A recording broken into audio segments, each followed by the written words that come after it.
Hi viewers, எல்லாருக்கும் வணக்கங்க. இன்றைக்கி நம்ம யூடியூப் சேனலில் மம்மிஸ் கிச்சனில் என்ன டிஷ் பார்க்க போகிறோம் அப்படின்னா, முருங்கை சதையில் வடை தான் பார்க்க போகிறோம். எப்படி செய்கிறது வாங்க நிகழ்ச்சிக்கு போகலாம். தேவையான பொருட்கள் சொல்கிறேன், குறித்து வச்சுக்கோங்க.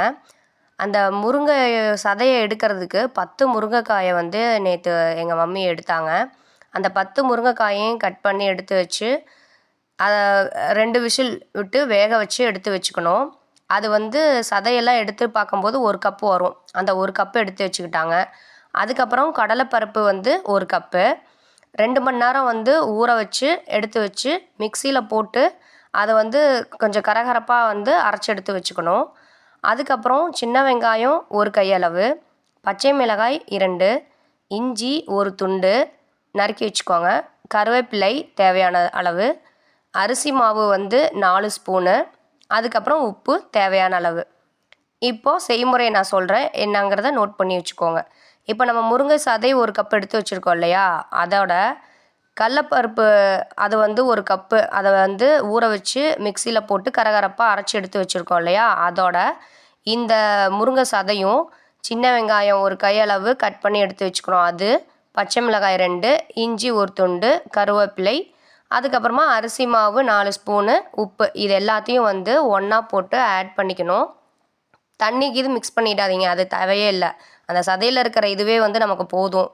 அதுக்கப்புறமா இதை எல்லாம் ஒன்றா கலக்கி எடுத்து வச்சதுக்கப்புறமா ஆயில் எடுத்து வச்சுக்கோங்க. ஆயிலில் கடாயில் ஆயிலை ஊற்றி அது நல்லா சூடானதும் இதை நம்ம வடையாட்டம் உள்ளங்கையில் கொஞ்சமாக எடுத்து, இப்போ நம்ம வீடியோவில் பார்க்குறோம் இல்லையா, எங்கள் மம்மி எடுத்து தட்டி வச்சுருக்காங்க பாருங்க, அது மாதிரி தட்டி உங்களுக்கு எந்த ஷேப் வேணாலும் தட்டிக்கலாம், அல்லது வீடியோவில் பார்க்குற மாதிரி அந்த மாதிரியும் எங்கள் மம்மி செஞ்ச மாதிரி தட்டி எடுத்து வச்சுக்கலாம். வடைக்குண்டான ஷேப் அது. ஸோ அதை நீங்கள் எடுத்து வச்சுக்கோங்க. அதுக்கப்புறமா கொஞ்சம் கொஞ்சமாக அது உடையாமல் பக்குவமாக பார்த்து எண்ணெய்க்குள்ளே போட்டு மெதுவாக சிம்மில் வச்சு கொஞ்சம் கொஞ்சமாக பார்த்து எடுத்து திருப்பி போடணும். அதுக்கப்புறமா அதை எடுத்து அதை ஃபில்டர் பண்ணி அதுக்கப்புறமா பரிமாறுங்க. சுவையான முருங்கை சதை வடை ரெடி.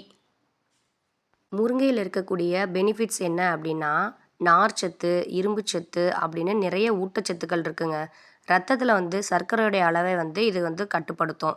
அதே மாதிரி சர்க்கரை நோயாளிகளுக்கு இது மிகப்பெரிய மாமருந்துன்னு சொன்னால் வேறு எதுவுமே கிடையாதுங்க. அதே மாதிரி பார்த்திங்க அப்படின்னா, குழந்தையின்மை பிரச்சனைக்கு இந்த முருங்கைக்கீரை, இந்த முருங்கைப்பூ இதெல்லாம் மருந்தாக பயன்படுதுங்க. இதில் விட்டமின் சி இருக்கிறதுனால ஹீமோக்ளோபினுடைய அளவு நல்லா அதிகரிக்கும்.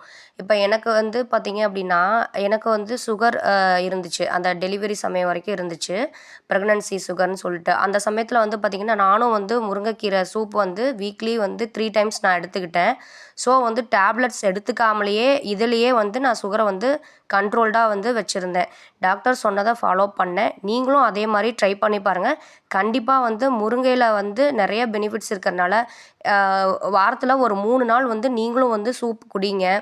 அந்த சூப் குடிக்கிறதுனால சுகர் இருந்தாலும் நீங்கள் டேப்லெட்டே சாப்பிட்டு குணப்படுத்தணுங்கிற அவசியம் இல்லை. சுகர் இருந்துச்சு அப்படின்னா இந்த மாதிரி சூப் எடுத்துக்கிட்டிங்கன்னா கண்டிப்பாக இதோ ஆகட்டும், கொய்யா இதெல்லாம் எடுத்துக்கிட்டிங்கன்னா கண்டிப்பாக நார்மல் டெலிவரியாக்கு வர்றதுக்கு வாய்ப்புகள் அதிகமாக இருக்குது. அது மட்டும் இல்லாமல் நமக்கு விட்டமின்ஸு, ஹீமோக்ளோபின்ஸ் இன்க்ரீஸ் ஆகிறது இதெல்லாமே சூப்பராக கிடைக்குங்க. ஸோ நீங்களும் ஊட்டச்சத்துள்ள உணவுகளை சாப்பிடுங்க, ஊக்கமாக இருங்க. என்னங்க, இன்றைக்கி இந்த டிஷ் பிடிச்சிருக்குன்னு நினைக்கிறேன். இதே போன்று மற்றொரு டிஷ்ஷில் மம்மிஸ் கிச்சனில் உங்களை சந்திக்கும் வரை உங்களிடமிருந்து விடைபெறுகிறேன். இந்த நிகழ்ச்சி பிடிச்சிருந்தா லைக் பண்ணுங்கள், கமெண்ட் பண்ணுங்கள், ஷேர் பண்ணுங்கள். மறந்துடாதீங்க வியூவர்ஸ், சப்ஸ்கிரைப் பண்ணுங்கள். பாய்.